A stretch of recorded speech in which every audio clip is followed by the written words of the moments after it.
Hola, muy buenos días y bienvenido. Bonjour et bienvenue à cette séance d'information de l'Organisation panaméricaine de la santé au sujet de la pandémie causée par le COVID-19 dans la région des Amériques ce mercredi 7 avril 2020, qui est la Journée mondiale de la santé. Je suis Sébastien Olliel du département de communication de l'OPS et cette séance tardera environ 1 heure et nous allons prendre vos questions jusqu'à la fin. Nous avons reçu déjà des questions venant de votre part à travers le courrier électronique, mais vous pouvez également poser vos questions en appuyant sur le bouton Q et A. N'oubliez pas d'y apposer votre nom et le média auquel vous appartenez. Je vous rappelle que nous avons l'interprétation simultanée vers l'anglais, vers le portugais, vers l'espagnol et vers le français, et vous pouvez choisir la langue. Aujourd'hui, la directrice de l'OPS, le docteur Carissa Etienne, vous parlera des avancées et de l'impact également que cela cause à la région. Avec le docteur Etienne, nous aurons également la présence du docteur Jarbas Barbosa, directeur adjoint de l'OPS, le docteur Ciro Ugarte, directeur des urgences sanitaires, et le docteur Sylvain Aldigueri, directeur des incidents pour le COVID-19. J'invite maintenant le docteur Etienne pour ses remarques. Merci Sébastien. Bonjour et merci de nous rejoindre pour cette conférence de presse d'aujourd'hui. C'est l'occasion de vous souhaiter une très belle journée mondiale de la santé qui va vous faire réfléchir pour 2021. Les infections par la COVID continuent à augmenter, exploser dans tous les endroits des Amériques. La semaine dernière, plus d'1,3 million nouveaux cas ont surgi dans notre région et plus de 37 000 morts. D'ailleurs, plus de la moitié de toutes ces morts mondiales qui ont été signalées l'an dernier se trouvaient aux Amériques. Donc, c'est un rappel grave du coût humain de cette pandémie. La situation épidémiologique dans la région est très inégale. Il y a des endroits où les infections sont en croissance et d'autres où elles sont en réduction. En Amérique du Nord, les cas et les hospitalisations augmentent au Canada, alors que les taux d'infection se ralentissent aux États-Unis et au Mexique. Et en même temps que les cas sont en désaccélération au Belize, au El Salvador et au Panama, nous observons une augmentation des nouvelles infections au Costa Rica, au Honduras et au Guatemala. Dans les Caraïbes, les îles très peuplées comme la Jamaïque et la République dominicaine signalent une baisse des cas alors que les infections sont en augmentation dans les îles plus petites comme en Martinique, aux Bermudes ou sur les îles Vierges américaines. Mais les infections sont les plus préoccupantes en Amérique du Sud, où les cas augmentent dans pratiquement tous les pays. Dans les zones de la Bolivie et de la Colombie, les cas ont doublé la semaine passée et les 4 pays du cône sud observent une accélération des cas de COVID-19 avec une transmission communautaire sans interruption sur les dernières semaines. Dans ce temps-là, les lits dans les urgences atteignent leur capacité maximum au Pérou et en Équateur. La semaine dernière, les États-Unis, le Brésil et l'Argentine faisaient partie des 10 pays du monde qui, avec le plus grand taux de nouvelles infections, et les autres pays de notre région n'étaient pas loin derrière, malheureusement. Donc, réduire les infections commence en restant à la maison et en faisant tout ce qui est à notre portée pour pouvoir nous protéger et protéger les autres et les empêcher d'être malades. Mais cependant, nous observons que les populations de la région commencent lentement mais régulièrement à redevenir mobiles avec le temps qui passe, même si les mesures sociales et musiques de santé publique sont toujours en place pendant cette pandémie. Plus de gens effectuent des voyages domestiques à l'étranger et cette tendance va continuer. Et si cette tendance continue, nos systèmes de santé vont avoir des problèmes. Donc, malgré le ras-le-bol de la pandémie, nous ne pouvons pas relâcher nos mesures de santé publique et nos interventions sans avoir des données qui nous permettent de le faire. Nos actions doivent refléter la réalité actuelle. Donc, réduire puis arrêter la transmission nécessite des initiatives décisives par les gouvernements locaux et au niveau national, et une vigilance sans relâche de notre part. Aujourd'hui, c'est la Journée mondiale de la santé, une journée où on devrait réfléchir à l'importance de la santé et à notre promesse d'atteindre la santé pour tous.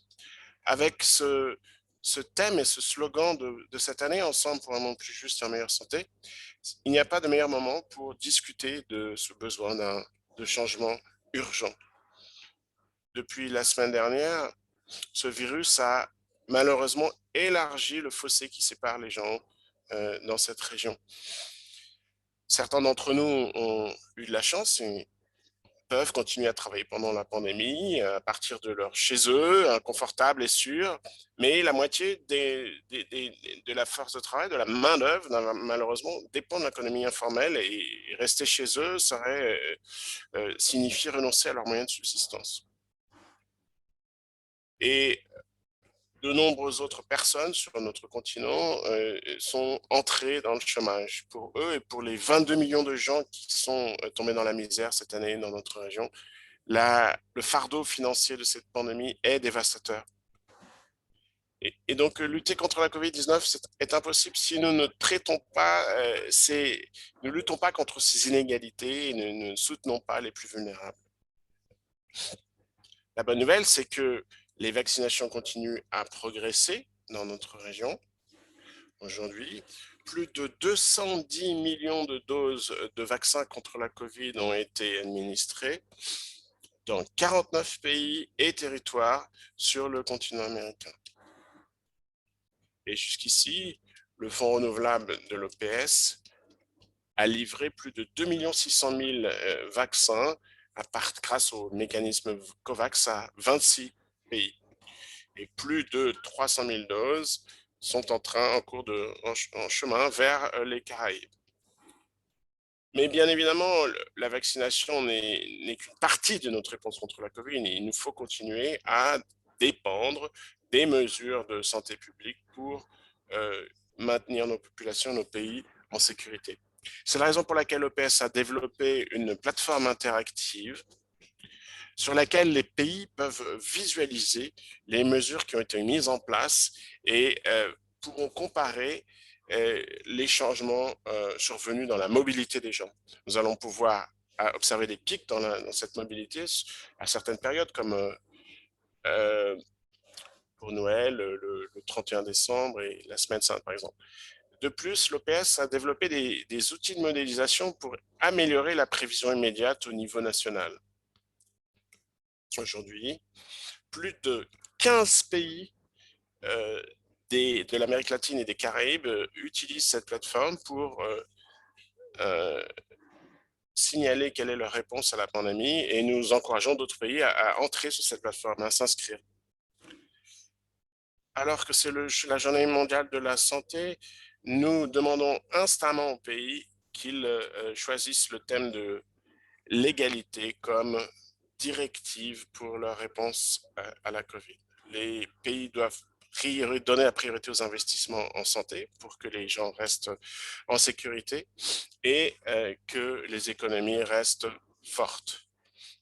La santé doit rester au centre de nos efforts tout en travaillant pour réduire les inégalités et construire des sociétés plus résilientes. Chaque pays, indépendamment de ses revenus, doit réaliser les investissements nécessaires dans le système de santé et rendre l'accès aux soins de santé accessible aux plus pauvres, aux plus vulnérables. Donc, nous continuons à lutter contre ce virus. Il nous faut faire plus que juste arrêter la COVID-19. Il nous faut nous engager à collaborer ensemble pour construire un monde plus juste et plus sain. Il nous faut aussi saisir l'opportunité de construire une région en meilleure santé, qui est mieux préparée pour affronter les prochains défis et qui va pouvoir concrétiser nos promesses pour une santé meilleure. Merci. Merci beaucoup, Dr. Etienne. Nous allons passer maintenant aux questions et aux réponses. Rappelez-vous de nous envoyer votre question à travers le Q&A et d'y inclure votre nom et les médias auxquels vous appartenez. La première question qui nous est posée est en anglais. Plusieurs journalistes qui sont liés à la suspension des remises des vaccins qui viennent d'Inde également, la deuxième livraison des vaccins à travers le mécanisme COVAX dans la région. Et en anglais maintenant. Est-ce que les retards en Inde de la distribution du vaccin va atteindre l'Amérique latine et les Caraïbes? Et Mary Fletcher de Trinidad Express a demandé aussi en anglais comment, après avoir reçu les premières livraisons de vaccins aux Caraïbes, par exemple Trinidad et Tobago, quand est-ce qu'ils vont recevoir le deuxième livraison? Dr Barbosa, merci de cette question. Pour la première question, l'Institut fédéral indien développe un vaccin grâce au mécanisme COVAX vers 3 pays en Amérique latine.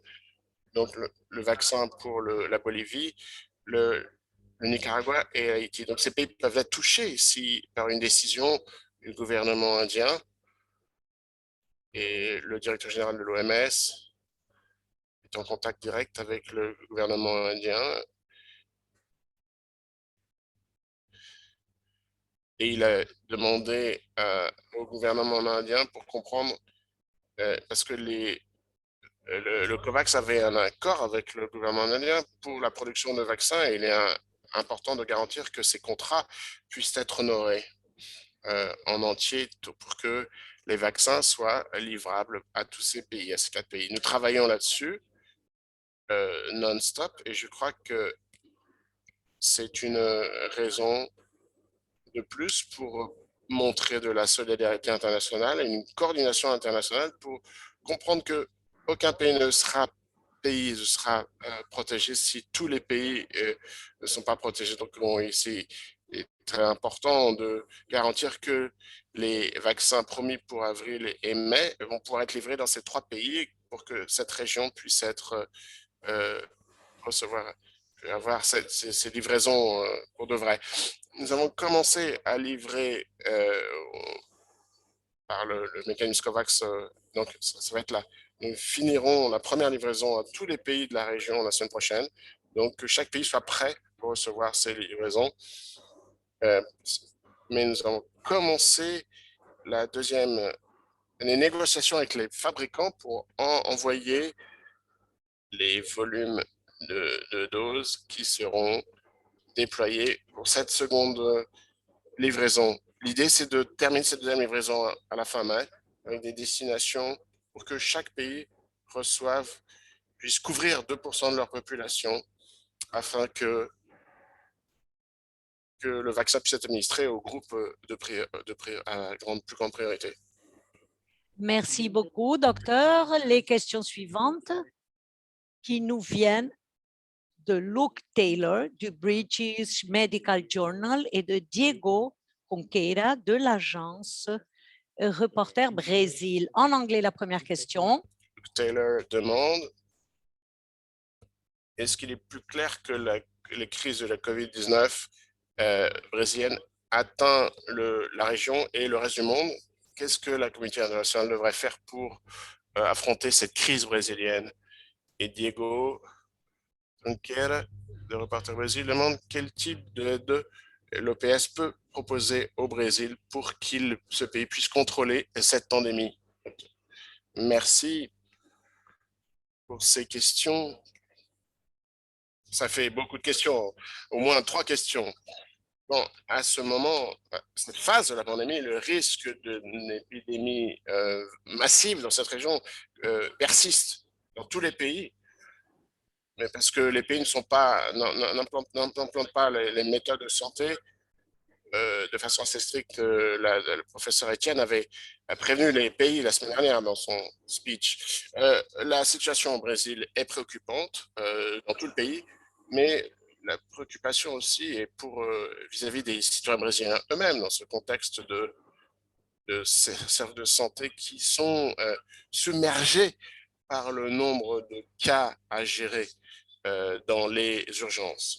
Les pays de la région et d'autres régions du monde peuvent partager leur expérience sur la manière dont elles ont réussi à gérer une deuxième ou une troisième vague, y compris en mettant en œuvre des mesures de santé publique à travers une coordination nationale et la mise en œuvre de campagnes de vaccination, mais aussi le renforcement de la veille épidémiologique.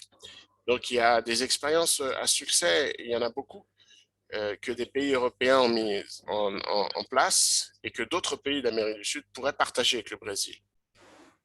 De plus, le Brésil et le bureau régional des Amériques doivent avoir accès à tous les vaccins et immédiatement à travers un partenariat mondial. Le Brésil et les autres pays américains et les autres pays de l'Amérique devraient recevoir plus de vaccins. Il faut prendre cela en compte. La semaine dernière, 44% des cas mondiaux et 48% des morts sont dans les Amériques. Donc cette région a été vraiment très touchée par cette pandémie depuis l'an dernier. Par conséquent, l'OPS travaille avec le Brésil depuis le début de la pandémie, grâce à son bureau régional. Et ce bureau régional a été renforcé. Nous travaillons au niveau fédéral, avec les États fédérés et avec les municipalités. En janvier-février, l'OPS a développé des équipes techniques dans la plupart des États fédérés de la région amazonienne, ont été de Roraima, Rondônia, Acre, Pará, Amazonas et Amapá. Et plus récemment, dans la région sud-est du Brésil, au Santa Catarina et dans l'État fédéré de Rio de Janeiro. Et nous pouvons étendre cette aide en fonction des demandes de la part de ces États fédérés. Nous avons des activités soutenues sur la veille laboratoire, y compris la veille génomique, avec le renforcement du réseau national qui est coordonné par la Fiocruz à Rio et l'établissement de hubs régionaux avec une simplification pour le séquencement et pour le suivi de la pandémie. L'OPS est également engagé très fortement pour la chaîne de valeur de l'oxygène, pour les achats de tests de la part des laboratoires et les médicaments pour les unités de réanimation. Exemple, ces derniers mois, l'OPS a donné plus de 400 000 bases géniques pour des tests rapides, justement pour ces États fédérés du Brésil qui étaient en manque, qui étaient en rupture de stock. J'espère que j'ai répondu aux inquiétudes des deux journalistes. Merci. Docteur, la prochaine question nous vient du Pérou et César Martinez de Sansa Pérou VT1 et il voudrait savoir quelle est la position de l'OPS au sujet d'une possible participation du secteur privé concernant l'achat des vaccins. Le docteur Barbosa, vous avez la parole. Merci de cette question. C'est une question que beaucoup de pays se posent. L'objectif du vaccin est pour utilisation de la santé publique. Le premier objectif du vaccin est de sauver des vies. Et en principe, tout d'abord pour les personnes qui ont des comorbidités, qui sont plus fragiles ou qui courent plus de risques d'attraper le COVID-19, des personnes qui ont des maladies chroniques, outre de protéger les travailleurs soignants, les soignants et des services essentiels pour qu'ils puissent continuer à travailler et à fournir l'aide aux personnes qui en ont besoin. Dans ce sens, d'un point de vue éthique et de santé publique, il faut utiliser le vaccin sous l'orientation du ministère de la Santé de chaque pays en suivant le calendrier vaccinal de chaque pays pour pouvoir utiliser de la meilleure manière possible les vaccins auxquels nous avons encore un accès très limité. Il n'y a pas de vaccin de trop dans n'importe quel endroit du monde. C'est pour cela qu'il faut bien utiliser les vaccins pour sauver des vies en premier lieu et ensuite avec les mesures de la santé publique pour pouvoir atteindre le contrôle de la transmission. L'utilisation des vaccins par des entités privées peut augmenter les inégalités que la pandémie, malheureusement, a tant soulignées.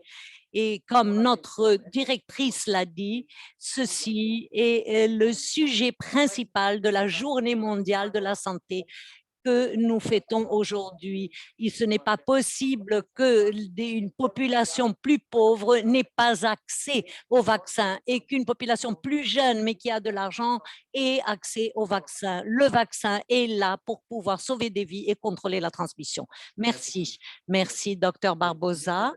La question suivante en anglais est de Kadine Joseph, d'Observer Media à Antigua et Barbuda. Plusieurs pays et entreprises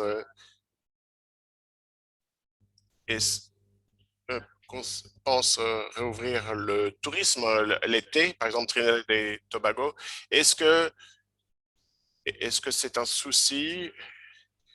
Est-ce qu'il peut y avoir un impact sur la pandémie dans la région, Dr. Ugarte? Merci pour cette question qui est importante parce que nous sommes conscients que la pandémie a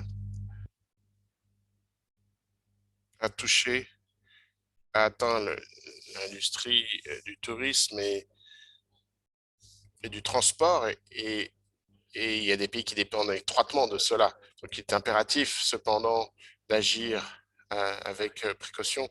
Pourquoi? Parce que la transmission qui a été observée au début de cette pandémie, dans les croisières notamment, et également l'été dernier, quand plusieurs pays européens et sur le continent américain ont voulu rouvrir les croisières et l'accès à leur port, ce qui a montré qu'il y a eu une augmentation de cas, même si c'était à petite échelle.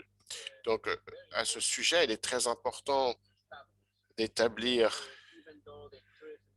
que même si l'industrie du tourisme et des croisières mettent en place des mesures de prévention pour réduire la transmissibilité, selon la situation courante et la transmission, l'expansion de la pandémie, tous les pays et surtout les Américains, il est impératif que chacun des pays analyse bien la situation avant de prendre des mesures et d'observer d'où viennent ces passagers. Et il y a un conseil tout spécifique qui a été publié par l'OMS et l'OPS sur les mesures à prendre. Et je vous recommande de lire ces recommandations. La dernière a été publiée en février de cette année, concernant par exemple les preuves de vaccination que plusieurs voyageurs et entreprises qui sont exigées pour pouvoir reprendre les voyages, la réception de voyageurs étrangers. Bien sûr, ça ne garantit pas la sécurité contre les infections. Il n'y a pas d'association de lien entre la vaccination et le manque d'infection, de transmission. Et il y a encore plusieurs inconnus à ce sujet.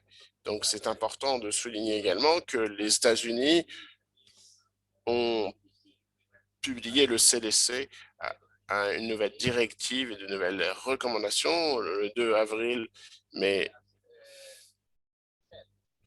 il n'y a aucune date de fixée pour la réouverture du tourisme et des croisières sur le continent américain. Merci. Merci beaucoup, docteur.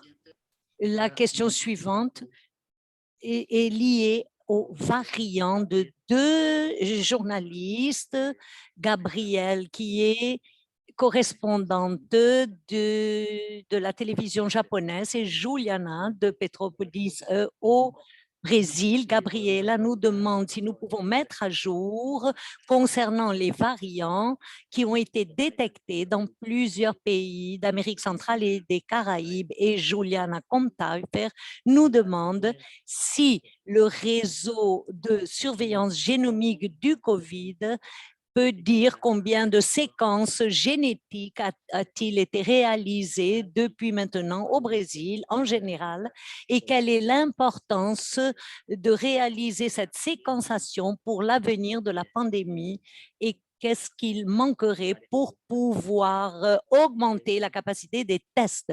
Plusieurs questions que je demande au docteur Aldigueri de répondre.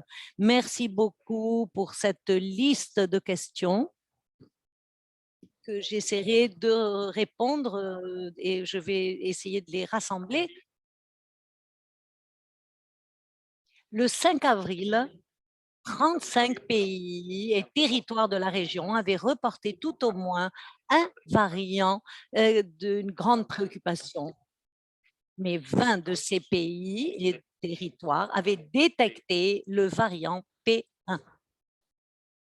Nous sommes par conséquent en train de travailler sur les aspects de surveillance génomique à travers un réseau régional qui est coordonné par l'OPS en collaboration étroite avec la plateforme GISEI, où il s'agit de séquençation génomique du SARS-CoV-2.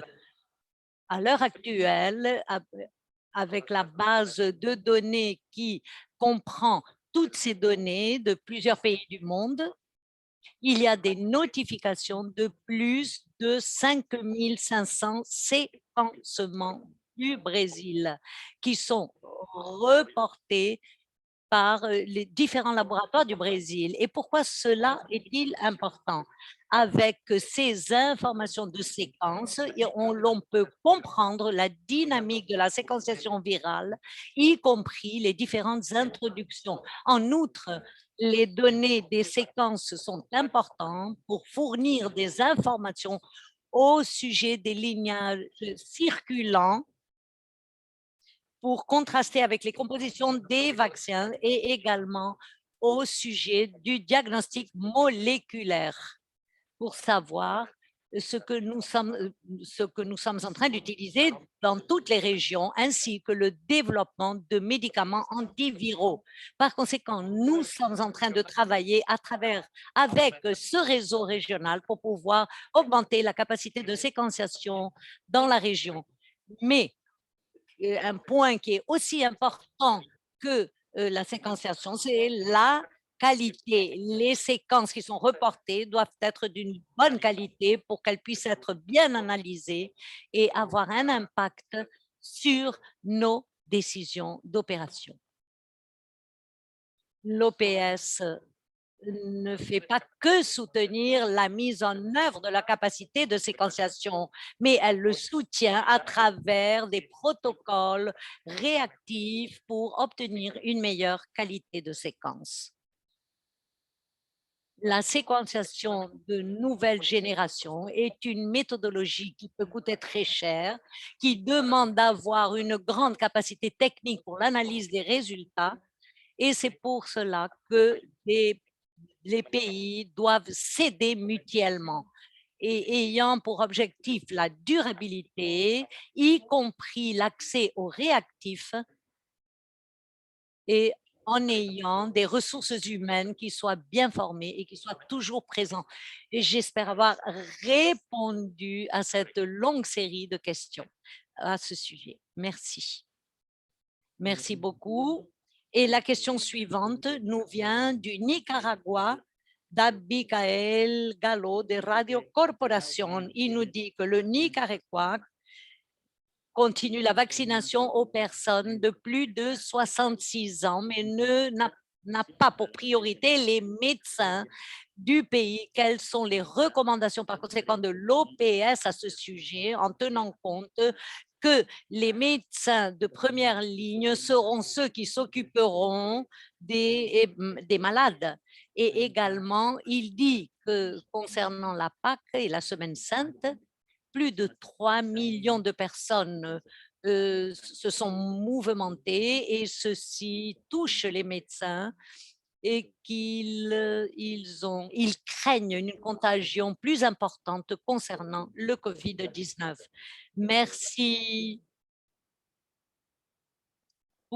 de cette question. La vaccination au Nicaragua a commencé il y a quelques jours à travers le vaccin Sputnik et vacciner les personnes qui avaient des maladies chroniques. Hier, le programme de vaccination a commencé et le vaccin contre le COVID-19 et nous savons que le pays a pour priorité vacciner les personnes ayant plus de 66 ans ayant des comorbidités. Nous recommandons bien évidemment plusieurs priorités, parmi elles les personnels soignants qui se trouvent en première ligne sur la ligne de front pour soigner les malades atteints de COVID. C'est une décision que les gouvernements analysent et puis ils prennent la décision correspondante. Nous continuons à aider pour l'application du vaccin, mais également nous continuons à soutenir les pays concernant les informations qui se rapportent à la couverture et à d'autres sujets qui se reportent à la vaccination. Concernant la question de la semaine sainte, notre directrice en a parlé.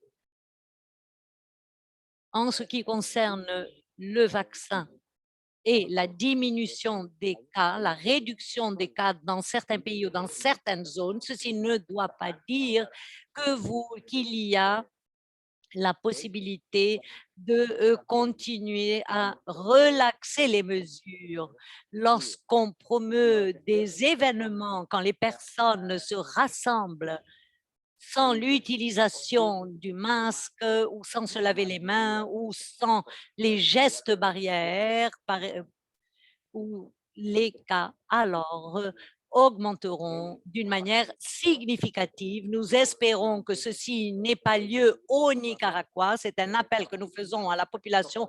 Et comme l'a dit le docteur Barbosa, le vaccin est encore très loin d'être à un niveau de protection communautaire. Et c'est pour ça qu'il est nécessaire de continuer à utiliser les gestes barrières et toutes les mesures recommandées. Merci. Merci, docteur.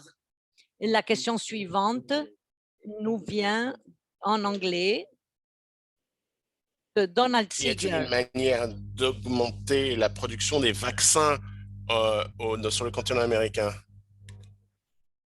Merci beaucoup pour cette question. À cause des limitations mondiales de la fabrication des vaccins, ça a été difficile pour notre région d'avoir accès aux vaccins dont nous avons besoin pour immuniser nos populations. Nous voyons l'inquiétude et l'impatience de nos pays à cause de cela. La production des vaccins pour ces vaccins qui ont été approuvés contre la COVID-19 doit augmenter dans le monde entier parce que personne ne sera sûr avant que tout le monde soit protégé. Personne ne sera protégé jusqu'à ce que tout le monde soit protégé. Et ça a l'air simple de transférer les technologies pour produire des vaccins, mais ce n'est pas le cas. Nous, dans cette région, il va falloir mobiliser nos usines de production et moderniser nos plateformes dans les différents pays de notre continent. Et nous travaillons avec des partenaires au sein du système interaméricain pour progresser sur ce front-là et atteindre l'équité pour la vaccination et distribuer autant de vaccins possibles à autant de gens possible. C'est notre objectif actuel. Il nous faut trouver des moyens de partager ces vaccins, ces doses de façon plus équitable, qu'il s'agisse de donations, d'excédents, d'une augmentation de capacité ou plus d'achats ou que sais-je. Ce que je sais, c'est que le progrès actuel ne nous permet pas d'atteindre le taux de couverture nécessaire qui nous permettrait de protéger les plus vulnérables. Je parle là de 20% de la population, qui nous permettrait de réduire le taux de fatalité dans notre région. létalité. Nous sommes encore plus loin d'atteindre un taux de couverture qui nous permettrait d'atteindre l'immunité collective, c'est-à-dire 70 à 80% de la population, et qui nous permettrait aussi de contrôler la transmission. Cependant, je voudrais souligner que les vaccins ne sont pas encore la meilleure méthode ou la principale méthode pour ralentir la transmission de la COVID-19. Je le dis, je le répète, il nous faut maintenir et ajuster nos mesures de santé publique et sociale dans chacun des pays de notre région. Donc, je saisis cette opportunité pour redemander instamment au gouvernement de continuer à conseiller aux gens de rester en sécurité en évitant, en pratiquant la distanciation sociale, en évitant les foules et les contacts rapprochés avec des gens en dehors de leur foyer et de pratiquer l'hygiène des mains le plus souvent possible. Merci, Dr. Etienne. Concernant, nous avons une question de Diego Herrera du Brésil qui demande si l'OPS suit et surveille les processus de vaccination dans la région et si nous avons des informations au sujet de la production en Argentine, à Cuba également. Docteur Barbosa, merci de cette question. Je vais compléter ce qu'a dit notre directrice sur l'importance d'utiliser la capacité productive et de développement scientifique que la région a pour diminuer la vulnérabilité, non seulement au sujet des vaccins, mais également en ce qui concerne les médicaments et les épis. Nous avons dans la région les équipements de protection individuelle. Nous avons certaines technologies dans la région, au Brésil, au Mexique et en Argentine, des processus du vaccin AstraZeneca et du vaccin Sinovac. À Cuba, nous avons le développement d'un vaccin à Cuba et qui se trouve à l'étape 3, la phase 3 des essais cliniques. Il y a des vaccins également qui sont en train d'être développés dans plusieurs endroits d'Amérique latine, mais qui se trouvent à des étapes en phase 1 ou 2. C'est pour cela qu'il est important que l'on ait aussi bien à travers ces services et avec le soutien du développement de la production des vaccins, une capacité plus importante de la région pour pouvoir proposer des vaccins à sa région. Cette question et ce sujet, comme il a été souligné, l'accès équitable est quelque chose d'urgent. L'Amérique latine et les Caraïbes reçoivent beaucoup moins de vaccins alors qu'ils en ont tellement besoin et il faudrait savoir quelles sont les raisons que l'on peut combattre et renforcer la capacité pour que la région ait un accès plus ample à ces vaccins. Merci, merci docteur. Nous avons plusieurs questions liées au Venezuela, de Mariana Gracia, et Mariana de Barros, également Mariana Souquet, qui veulent une mise à jour sur l'accès du Venezuela au mécanisme COVAX et quelle est la quantité de doses qui sera remise au Venezuela et quel sera le vaccin. Et si nous avons des informations au sujet de comment va la vaccination des soignants au Venezuela. Docteur Ugarte, merci beaucoup de ces questions. Les négociations au sujet des vaccins continuent et également comment développer les ressources du Venezuela à l'étranger sont en phase de processus. Le paiement n'a pas encore été fait au mécanisme COVAX, mais une fois qu'ils réaliseront le paiement et que les vaccins seront disponibles à travers le mécanisme, on saura quels sont les vaccins qui sont disponibles.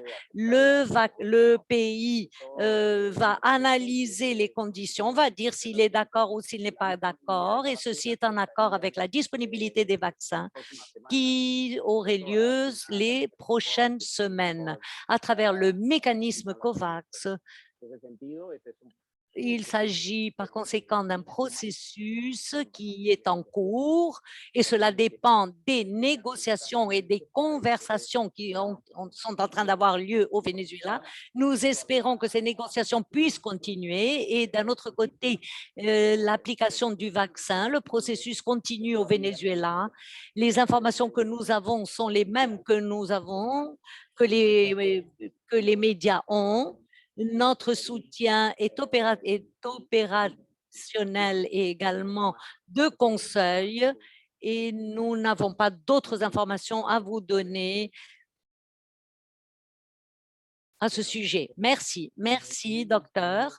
Nous avons plusieurs journalistes qui nous demandent sur le QA.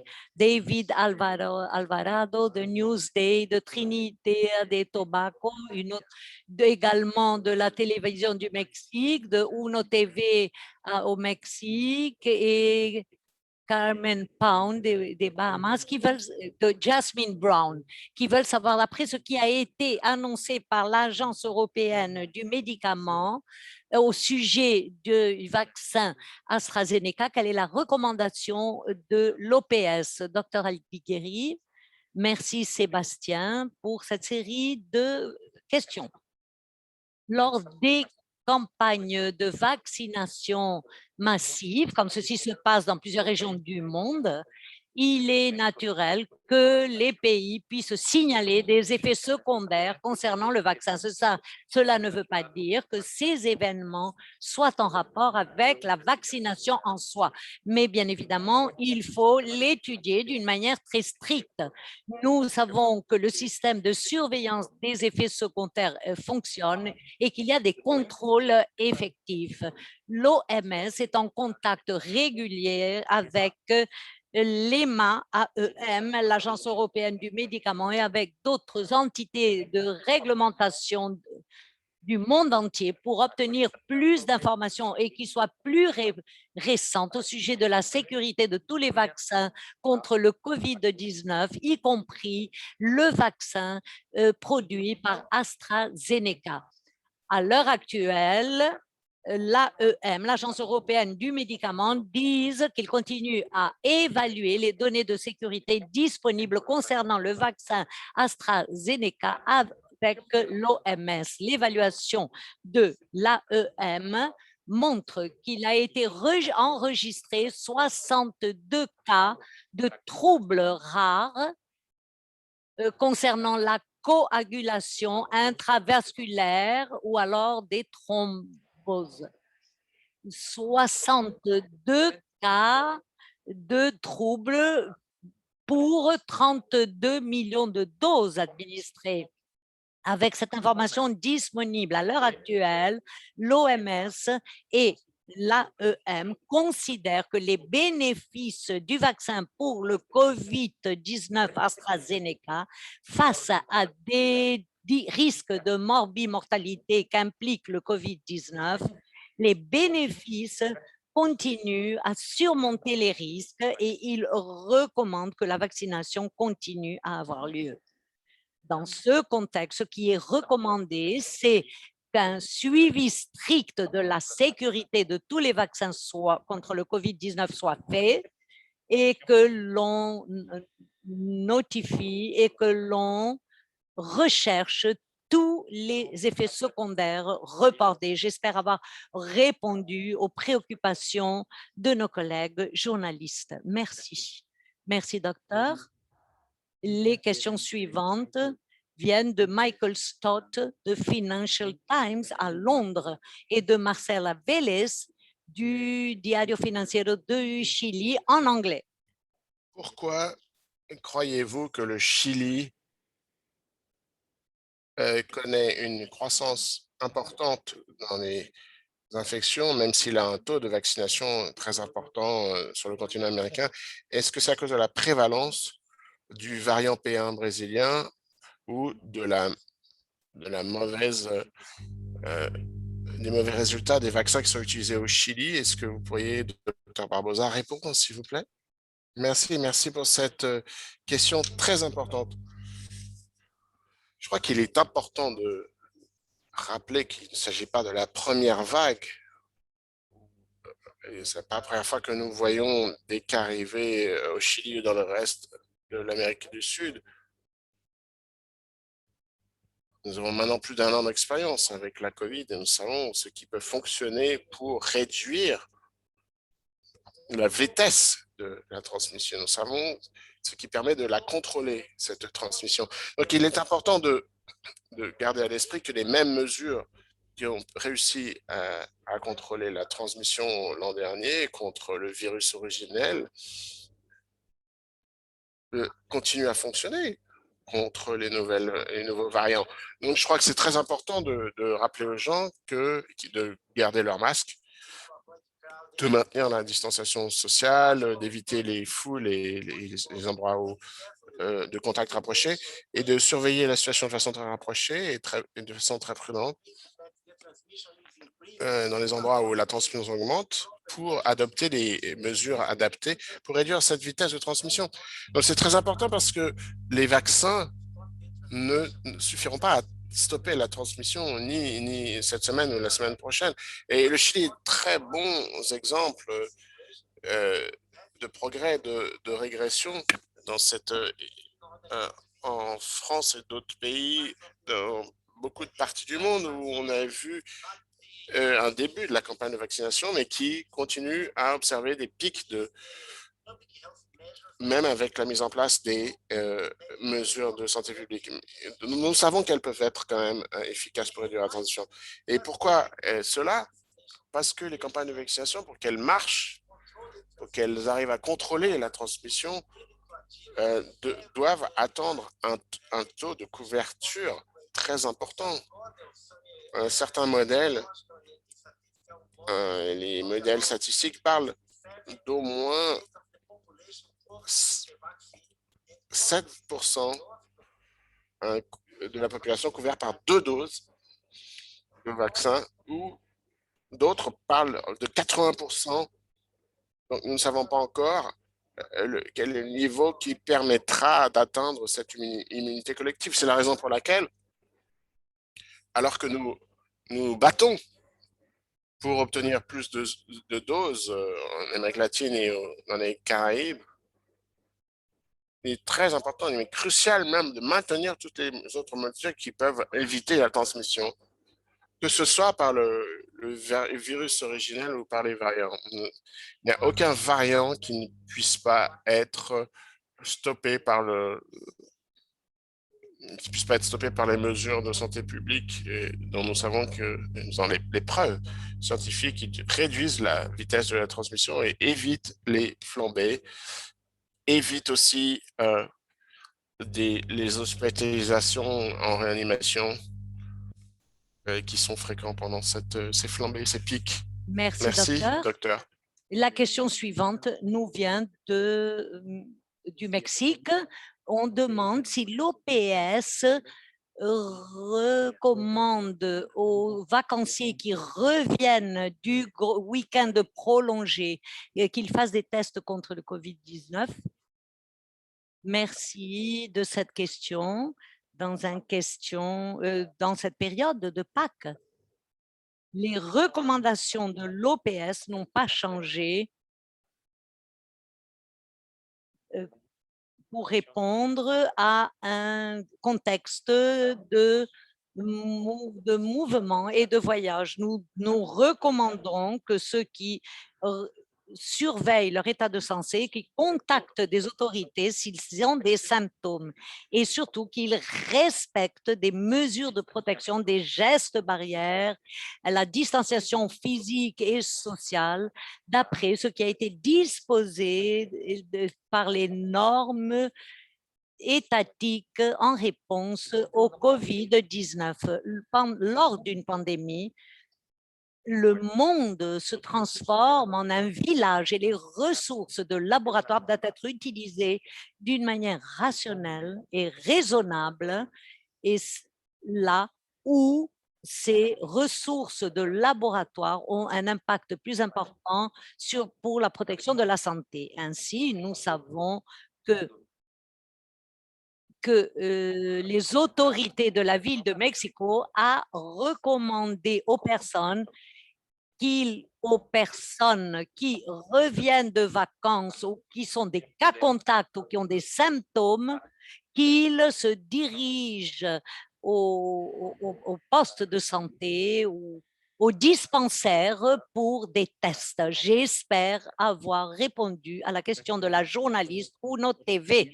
Merci, docteur. La question suivante est de Carmen Pound de Politico et elle est en anglais. Elle dit, quel est le prochain vaccin qui devrait être envoyé en grande quantité contre la COVAX?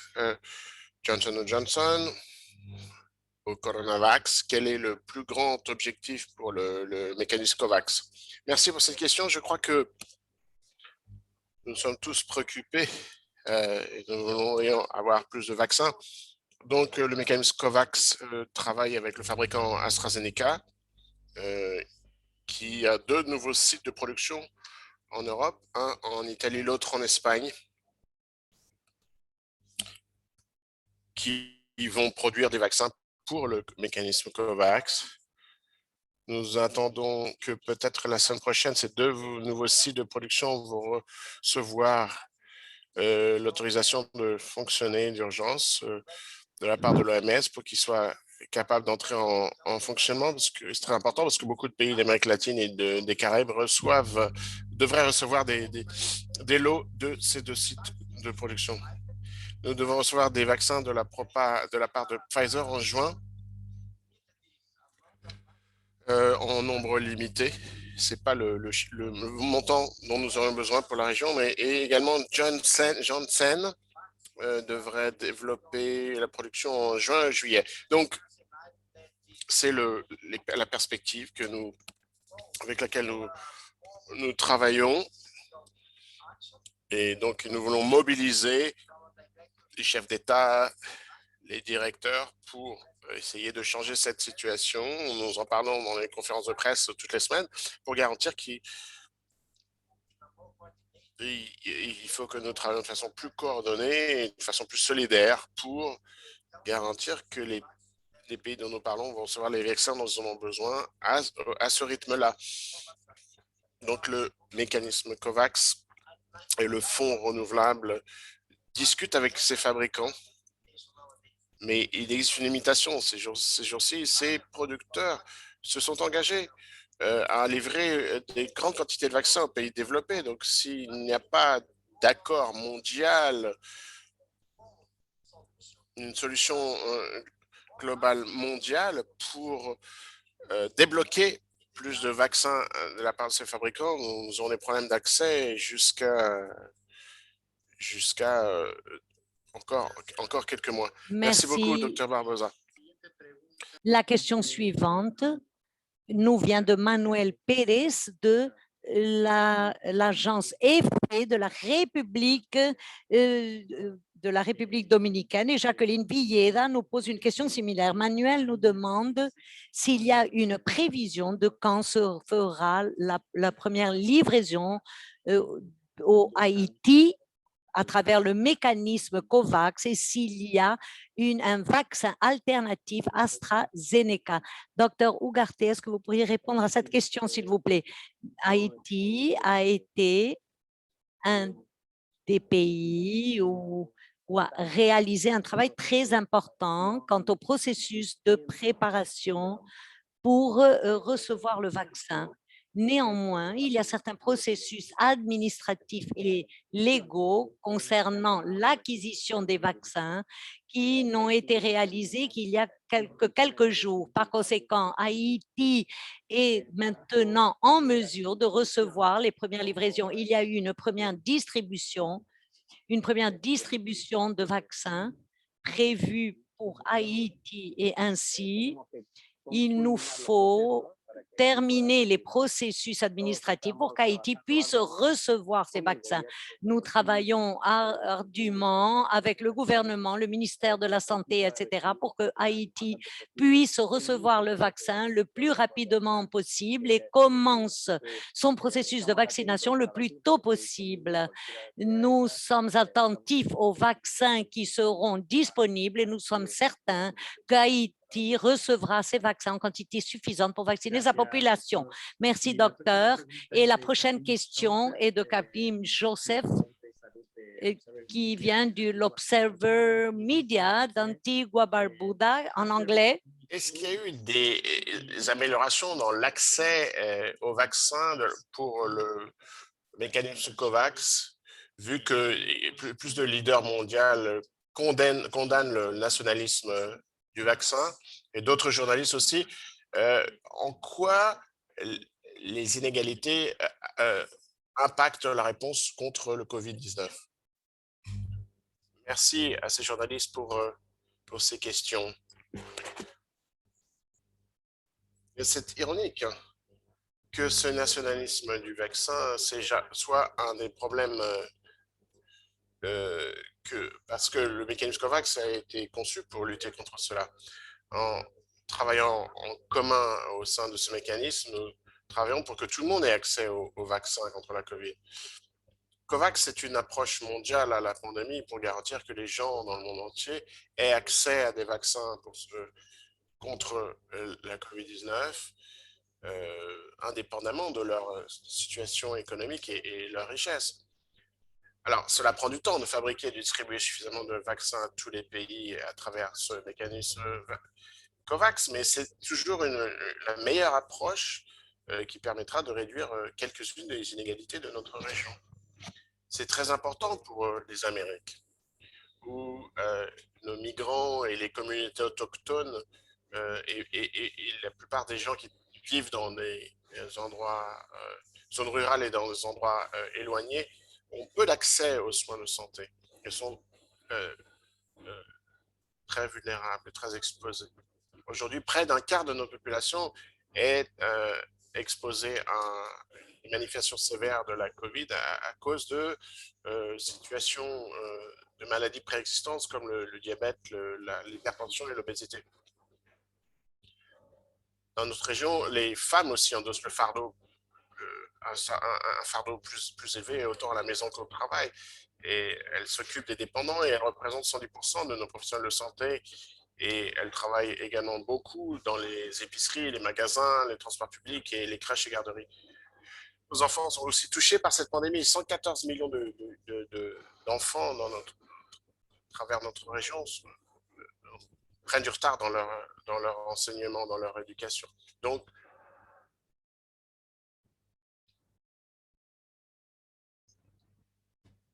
il faut tout faire pour les aider à avoir accès à une éducation malgré cet éloignement. Donc, nous avons tous été touchés par cette pandémie, mais nous n'avons pas été tous touchés de la même manière. Et c'est très important de rappeler ça. Comme je l'ai dit auparavant, pour pouvoir affronter la COVID-19 avec efficacité, il faut lutter contre ces inégalités et soutenir les personnes les plus vulnérables qui essayent elles-mêmes de mieux se protéger. Donc, il faut nous rappeler qu'il faut commencer travailler dans l'urgence pour permettre que nos populations qui sont dans des situations vulnérables, que les gens qui ont été laissés de côté si longtemps. Donc, je célèbre cette journée mondiale de la santé en voulant me concentrer sur ce thème de la santé pour tous. Il faut continuer à travailler sur, si nous voulons arrêter cette pandémie, mais également si nous voulons nous remettre de cette pandémie de façon durable, il faut nous rappeler de ces inégalités, il faut nous commencer à affronter ces inégalités, à les réduire. Donc, merci beaucoup de nouveau de nous rejoindre en ce jour, la Journée mondiale de la santé, où que vous soyez dans le monde. Merci beaucoup, Dr. Etienne. Et nous arrivons maintenant à la fin de notre séance d'aujourd'hui. Rappelez-vous que vous trouverez plus d'informations sur la page web de la OPS et continuez à être en contact avec nous à travers le courrier électronique. Merci à nouveau de votre compagnie. Jusqu'à la semaine prochaine. Merci.